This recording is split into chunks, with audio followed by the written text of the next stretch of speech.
The Nightingale by Hans Christian Andersen.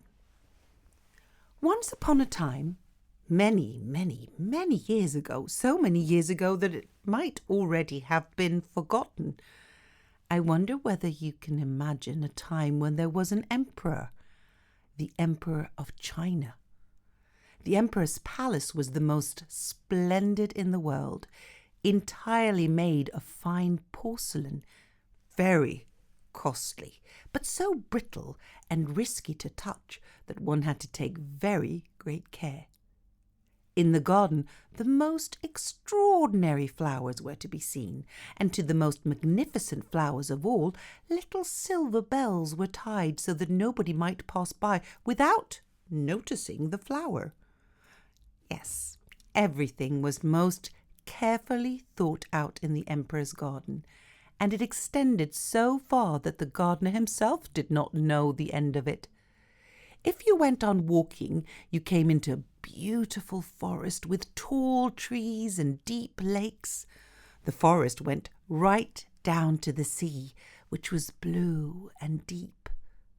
Large ships could sail right in beneath the branches, and in the branches there lived a nightingale, which sang so divinely that even the poor fisherman, who had so much else to think about, stopped and listened when he was out at the night pulling up the fishing nets and happened to hear the nightingale. "Lord, how pretty it is," he said. But then he had to attend to his business and forgot the bird. Still, the next night, when it sang again and the fisherman came out here, he said once more, "Lord, how pretty it is." From all the countries in the world, travellers came to the emperor's city and were amazed at the palace and the garden. But when they came to hear the nightingale, they all said, "This has to be the best thing of all." And the travellers told of it when they got home, and clever people wrote many a book about the city, the palace, and the garden, and did not overlook the nightingale. It was put at the head of everything, and those who could make poetry wrote the loveliest poems all about the nightingale in the forest by the deep lake. The books went all over the world, and some of them came all the way to the emperor. He was sitting in his golden chair reading and reading, and every minute he nodded his head, for it pleased him to hear the splendid description of the city and the palace and the garden. Yet the nightingale is the best thing of all was written there. "What's this?" said the emperor. "The nightingale? Why, I know nothing whatever about it. Is there such a bird in my empire? Not to say in my garden.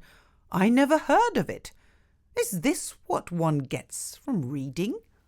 So he called his marshal, who was of such high rank that when anyone inferior to him was bold enough to address him or ask him a question, he never made any reply but "Puh," which means nothing at all. "It appears that there is a most remarkable bird here called a nightingale," said the emperor. "It is stated to be the very best thing in my vast realm. Why has no one ever told me anything about it?" "I have never before heard it spoken of," said the marshal. "It has never been presented at court." "I desire that it shall come here tonight and sing before me," said the emperor. "Here is the whole world aware of what I possess, and I know nothing of it." "I have never before heard it spoken of," said the marshal. "I must search for it. I must find it." But where was it to be found? The marshal ran up and down all the staircases and through the halls and passages, but no one of all the people he met had heard tell of the nightingale, and the marshal ran back to the emperor and said that it certainly must be an invention of the people who wrote books. "Your Imperial Majesty, one cannot imagine the things people write, all manner of inventions." "But the book in which I read this," said the emperor, "was sent to me by the high and mighty emperor of Japan, so it cannot be an untruth. I will hear the nightingale. It must be here tonight. It has my most exalted favour, and if it does not come, the whole court shall have its stomach stamped upon when it has dined." "Chimpy!" said the marshal, and ran again up and down all the staircases and through all the halls and passages, and half the court ran with him, for they did not at all wish to have their stomachs stamped upon. There was ever such a hue and cry after this remarkable Nightingale, which was known to the whole world, but to nobody at the court. At last they came on a poor little girl in the kitchen. She said, "Oh, Lord, the Nightingale! I know it well. Yes, indeed, how it can sing. Every evening I have leave to carry home leavings from the table to my poor sick mother. She lives down by the shore, and when I'm coming back and I'm tired, I take a rest in the wood.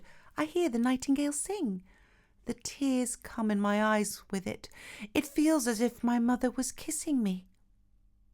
"Little kitchen girl," said the marshal, "I will promise you a permanent position in the kitchen and leave to see the emperor dine if you can guide us to the Nightingale, for it is invited for this evening." So they all set out together for the wood where the Nightingale used to sing. Half the court was there. As they were making the best of their way, a cow began to low. "Oh," said the court pages, "now we can hear it. It's a really remarkable power for such a small animal. I'm quite sure I've heard it before." "No, that's the cows lowing," said the little kitchen girl. "We're a long way off the place yet." Then the frogs began croaking in the pond. "Lovely," said the Chinese master of the palace. "Now I hear her. It resembles small church bells." No, that's the frogs," said the little kitchen girl. "But I think we shall hear it very soon now." Then the Nightingale began to sing. "That's it," said the little girl. "Hark, hark, and there it sits," and she pointed to a little grey bird up among the branches. "Is it possible?" said the marshal. "I could never have imagined it would be like that. And how very shabby it looks. It most certainly has lost its colour at the sight of so many distinguished persons in its vicinity." "Little Nightingale," the little kitchen girl called out aloud, "our gracious emperor very much wants you to sing to him." "With the greatest of pleasure," said the Nightingale, and sang so that it was a pure delight. "It resembles glass bells," said the marshal, "and look at its little throat, how it works it.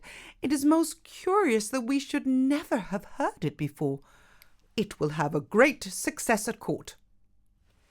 "Shall I sing once again for the emperor?"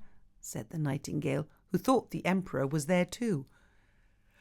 "My excellent little Nightingale," said the marshal, "I have the great pleasure of being commanded to invite you to a court festival this evening, where you will enchant his exalted imperial grace with your charming song." "Oh, it sounds best out in the green wood," said the Nightingale. But it gladly accompanied them when it heard that the emperor had asked for it. At the palace there was a tremendous smartening up. The walls and floors, which were of porcelain, shone with the light of many thousands of golden lamps. The most beautiful flowers, which really could ring, were set about the windows. In the middle of the great hall where the emperor sat, a golden perch was set up, and on it the Nightingale was to sit. The whole court was there, and the little kitchen girl had got permission to stand behind the door, seeing now she had the title of actual kitchen maid. Everybody was in their best state attire, and everybody was looking at the little grey bird.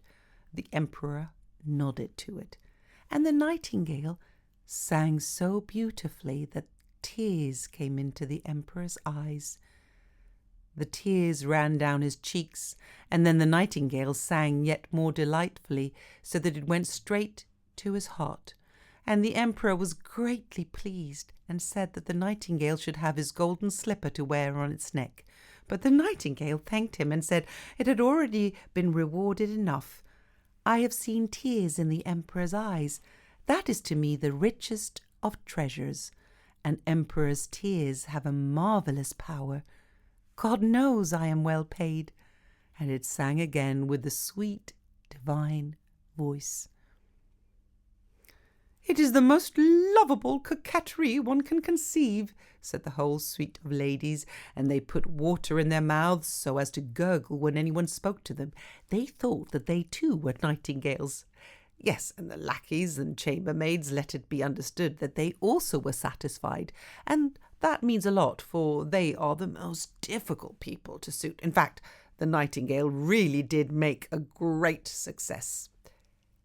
It was now to remain at court and have its own cage and liberty to take exercise out of doors twice in the daytime and one at night. It had 12 attendants, each of whom had a silken thread attached to its leg, which they held tight. The whole city talked of the remarkable bird, and when two people met, one of them would say nothing but "night," and the other said "gale," whereupon they heaved a sigh and understood each other. Nay, more than 11 pork butchers' children were named after it, but not one of them had a note of music in its body.